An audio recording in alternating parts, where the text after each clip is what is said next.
მე ვარ მამუკა ბილანიშვილი, საქართველოს წამყვანი მკლავჭიდის კლუბის გარეჯელების დამაარსებელი და მთავარი მწვრთნელი. დაარსებიდან დღემდე 15 ევროპის და მსოფლიოს ჩემპიონი აღზარდა დარბაზში. მათ შორის ისეთი ელიტური სპორტსმენები, როგორიცაა ბაჩო საგინაშვილი, ნუგზარი ჭიკაძე, რომლებიც დღეისთვის ყველაზე პრესტიჟულ ტურნირებში East-West-ზე და King of the Table-ზე იღებენ მონაწილეობას. მზად ვარ გაგიზიაროთ ჩემი მრავალწლიანი ცოდნა და გამოცდილება ონლაინ კურსების მეშვეობით. ეს კურსი არის როგორც დამწყებებისთვის, ასევე პროფესიონალებისთვის. მე მოგაწვდით სწორ ცოდნას და გამოცდილებას, რაც დაგეხმარებათ გახდეთ ჩემპიონები. შემოუერთდი გარეჯელების ონლაინ კურს დღესვე.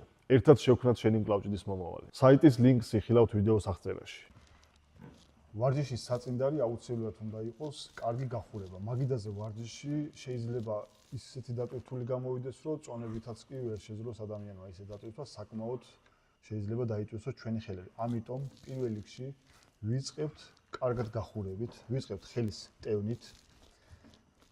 ვატრიალებთ იმ დონემდე ხელის ტევანს, რომ ვიგზნოთ მაჯებში, სახსრებში ვიგზნოთ წვა. სისხლის კარგად ამოძრავება ვიგზნოთ ხელებში. თუ იმ დონემდე მივიყვანთ, რომ ოდნავ შეგვებეროს ხელი, ეს უკვე იდეალურ გახურებას ნიშნავს.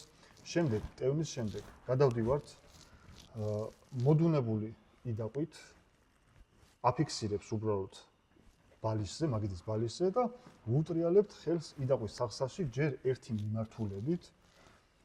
მაქსიმალურად ღრმა მოძრაობით.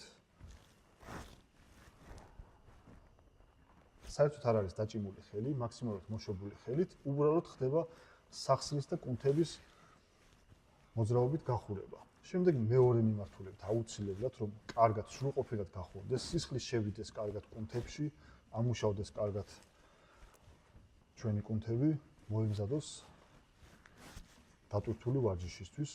თუნდაც მსუბუქი ვარჯიში იყოს, არ არის გამორიცხული, რომ მსუბუქ ვარჯიშზეც რაიმე მიკროტრაუმა, დაჭიმულობა, ასეთი რაღაც დაგვემართოს. შემდეგ გადავდივართ ზედა მოკაჩვის კუნთის გახურებაზე. იდაყვი დაყრდნობილი, ვაკეთებთ მოძრაობას მსუბუქი დაწვევით. ამის შემდეგ ვატრიალებთ ხელს ბიცეპსში და ვახურებთ ძირითად მთავარ მყეს და ბიცეპსის კუნთს. აუცილებლად იმ დონემდე უნდა მოვახდინოთ ხელის გახურება, რომ ვიგრძნოთ კარგად ხელში სისხლის მოძრაობა, ოდნავი შებერილობა, წვის შეგრძნება. როდესაც გავახურებთ კლავს, შემდეგ აუცილებლად გვჭირდება ხრის და მკერდის კუნთის გახურება. აი ესეთი მოძრაობით ვახურებთ როგორც ხრის სახსარს, ხრის კუნთებს, ასევე მკერდის კუნთს და იოგებს.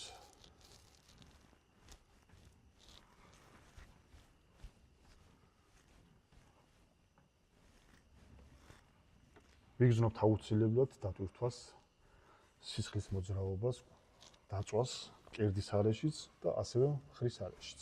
როდესაც სრულყოფილად გავახურებთ, შემდეგ სრულყოფილად გავახურებთ მეორე ხელს და ისე ვიწყებთ ვარჯიშს.